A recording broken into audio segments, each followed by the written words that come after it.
Assalamualaikum warahmatullahi wabarakatuh.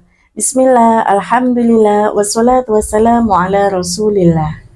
Sahabat Fatayat Nahdlatul Ulama dimanapun Anda berada, dalam sebuah kisah tentang peristiwa Isra Mi'rajnya Nabi Muhammad SAW ditunjukkannya kepada beliau tentang sebuah peristiwa yang ada di dalam surga. Antara lain salah satunya adalah terdapat bahwa di dalam surga itu ada sebuah makam yang sangat harum baunya dan sangat wangi semerbak. Lalu Nabi Muhammad SAW pun bertanya kepada malaikat Jibril, "Ya malaikat, makam siapakah itu? Harum sekali baunya." Dan malaikat Jibril pun menjawabnya bahwa itu adalah makamnya Dewi Masyitah. Disebutkan dalam sebuah kisah bahwa Dewi Masyitah itu menjaga keimanannya sampai akhir hayatnya.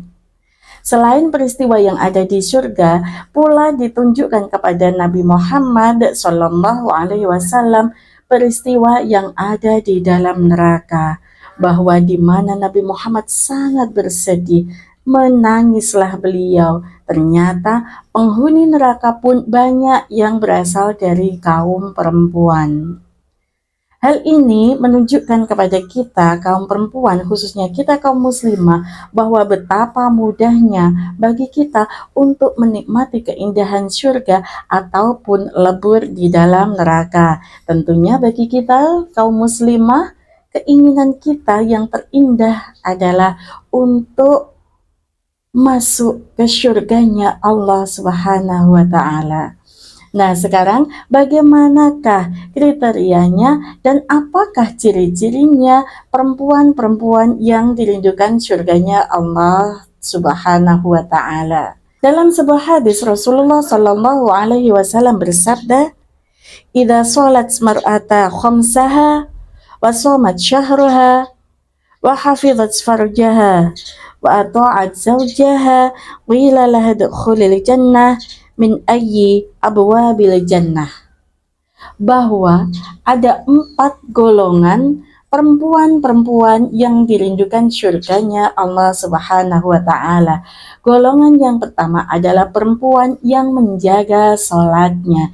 Kita tahu bahwa sholat fardu itu adalah kewajiban bagi setiap muslim, tidak boleh ditinggalkan, harus dikerjakan ya. Meskipun dalam keadaan apapun itu, misalkan kita dalam keadaan sakit, kita masih berkewajiban untuk melaksanakan sholat fardu itu. Misalkan kita tidak bisa dengan berdiri, maka bisa dengan duduk, tidak bisa dengan duduk, bisa dilakukan dengan berbaring, tidak ada air, bisa dilakukan dengan tayamum, pakai debu yang suci. Betapa pentingnya sholat sehingga kita tidak boleh meninggalkannya. Terkecuali bagi kita kaum wanita apabila dalam keadaan hadas nih ya, misalkan kita dalam keadaan haid ataupun nifas, diharamkan bagi kita untuk melaksanakan sholat. Yang kedua adalah puasa di bulan Ramadan. Sangat tantangan bagi kita ya kaum muslimah, para wanita ini harus bangun tengah malam untuk menyiapkan sahur dalam keadaan hadas, misalkan dalam keadaan haid atau nifas, masih berkewajiban untuk mengqadha puasa. Atau dalam keadaan yang lainnya, misal kita melahirkan, menyusui, maka wajib bagi kita untuk mengqadha puasa di lain hari. Terus yang ketiga adalah menjaga kehormatan diri. Dalam arti mulai dari pandangan, kita harus menahan pandangan kita. Mulut, kita harus menjaga mulut kita. Dan yang paling utama bagi kita adalah menutup aurat kita terhadap mereka yang bukan muhrim kita. Terus sekarang yang keempat adalah taat kepada suami. Dalam tanda kutip, tatkala suami memerintahkan kepada kita hal-hal kebajikan, maka wajib bagi kita untuk taat kepada beliau. Terutama nih dalam hal aib. Kita tidak boleh mengumbar aib pasangan kita. Hunna libasul lakum wa antum libasul lahun. Bahwa kita adalah pakaian bagi kaum suami kita. pakaian fungsinya adalah untuk sebagai penutup, maka wajib kita untuk menutup apa aib suami kita, apa kekurangan suami kita, tidak usah kita umbar kemanapun. Ada 4 wanita yang dijamin masuk surganya Allah Subhanahu wa Ta'ala. Yang pertama adalah Maryam binti Imran, yang kedua adalah Fatimah binti Rasulullah, yang ketiga adalah Khadijah binti Khuwailid, dan yang terakhir yang keempat adalah Asia, istrinya Fir'aun.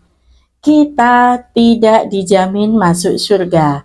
Marilah kita berusaha agar menjadi perempuan-perempuan yang dirindukan surganya Allah Subhanahu wa Ta'ala, agar kita semua bisa bahagia di dalam surga, masuk ke surga lewat pintu manapun. Wallahu a'lam bishawab. Sekian dari saya. Wassalamualaikum warahmatullahi wabarakatuh.